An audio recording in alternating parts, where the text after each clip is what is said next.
आपने अभी तक हमारा चैनल सब्सक्राइब नहीं किया तो फौरन सब्सक्राइब कीजिए, साथ ही बेल आइकॉन पर क्लिक करें ताकि मजीद आने वाली वीडियो जो हम वक्तन फवक्तन आपके लिए इस चैनल पर अपलोड करते हैं वो आपको वक्त पर मिलती रहें।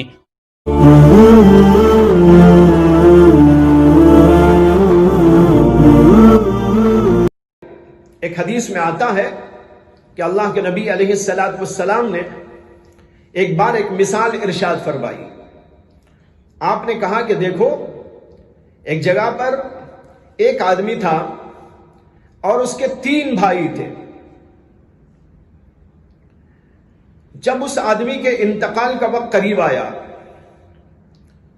तो उसने परेशान होकर अपने सबसे बड़े भाई को बुलाया और कहा कि भैया, मैं तो मरने वाला हूं, कब्र में जाने वाला हूं, मुझे घबराहट हो रही है, मुझे परेशानी हो रही है। मेरी ख्वाहिश और तमन्ना है कि जिस तरह आपने मुझको यहां दुनिया में रहते हुए करीब रखा, अपने साथ में रखा, मुझे पाला पोसा, मेरे साथ हमदर्दियां की, मेरे साथ गमखारियां की, मैं चाहता हूं कि मेरे मरने के बाद भी आप मेरे साथ आ जाएं। बड़े भाई ने कहा कि यह नहीं हो सकता। यह हो सकता है कि जब तक तेरी जान तेरे जिस्म के अंदर बाकी रहे उस वक्त तक मैं तेरे पास रहूं, और जो ही तेरी रूह निकल जाए, जान चली जाए, तो फिर तेरा और मेरा कोई रिश्ता नहीं, मैं तेरे साथ नहीं आ सकता।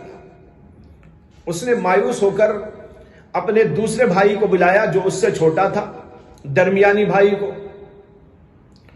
और उससे भी वही बात कही। तो उसने कहा कि ऐसा कैसा हो सकता है कि मैं तेरे साथ आ जाऊं?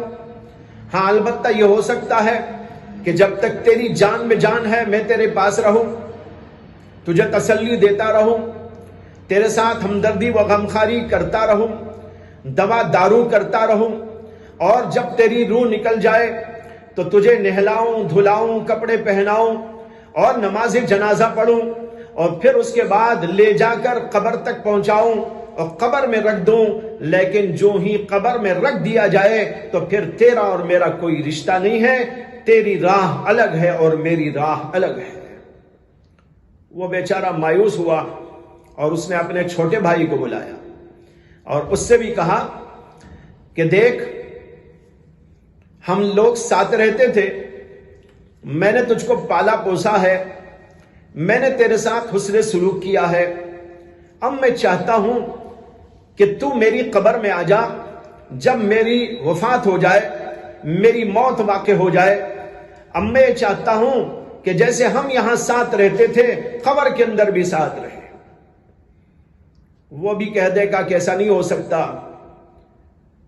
उसने कहा कि हां, ऐसा हो सकता है कि मैं तेरे साथ रहूं, मैं तेरे साथ कब्र में भी आऊं और हशर तक भी आऊं।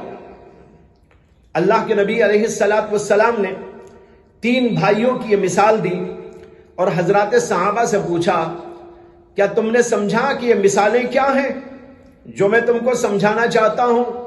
हजरात सहाबा ने कहा, अल्लाहु व रसूलुहु आलम। अल्लाह के नबी अलैहिस्सलातु वस्सलाम ने फरमाया, मैंने जो मिसाल दी, पहले भाई की मिसाल, यह दरअसल मिसाल है माल की, दौलत की। पहले भाई से मुराद है माल दौलत। एक इंसान जब मर रहा होता है तो उसका माल उस वक्त तक उसका कहलाता है जब तक कि वो जिंदा रहता है, और जो ही उसकी जिंदगी खत्म हो जाती है माल का उससे कोई रिश्ता बाकी नहीं रहता, वो माल दूसरों का हो जाता है। आपने फरमाया कि दूसरे भाई से मुराद रिश्तेदार हैं, बीवी बच्चे हैं, माँ बाप हैं, भाई बहन हैं। यह दूसरा भाई कब तक साथ रहता है? रिश्तेदार इंसान के साथ कब तक साथ रहते हैं? वो हमदर्दी करेंगे, गमखारी करेंगे, दवा दारू करेंगे और मुख्तलिफ किस्म की चीजों से भलाई का सामान बहम पहुंचाएंगे, लेकिन कब तक? जब तक के जान में जान है। लेकिन जो ही इंसान की जान निकल गई तो उसके बाद वो जनाजे तक शरीक रहेंगे, یا بعض لوگ قبرستان تک شریک رہیں گے اور پھر اس کے بعد ان کا رشتہ ختم ہو جائے گا. اس کی راہ الگ ہے اور اس کی راہ الگ ہے. اللہ کے نبی علیہ السلام نے فرمایا کہ تیسرا بھائی کیا ہے؟ تیسرا بھائی اعمال. اچھا عمل ہو یا برا عمل ہو، انسان کے ساتھ وہ برابر جاتا رہے گا، قبر کے اندر بھی جائے گا، حشر تک بھی جائے گا، ہمیشہ ہمیشہ اس کے ساتھ میں رہے گا. اللہ کے نبی علیہ السلام نے فرمایا یہ ہے انسان کا حال کہ نہ اس کا مال اس کے ساتھ میں جاتا ہے، نہ اس کا کوئی رشتہ دار اس کے ساتھ میں جاتا ہے، اور اس کا جو عمل ہے وہ اس کے ساتھ میں جاتا ہے.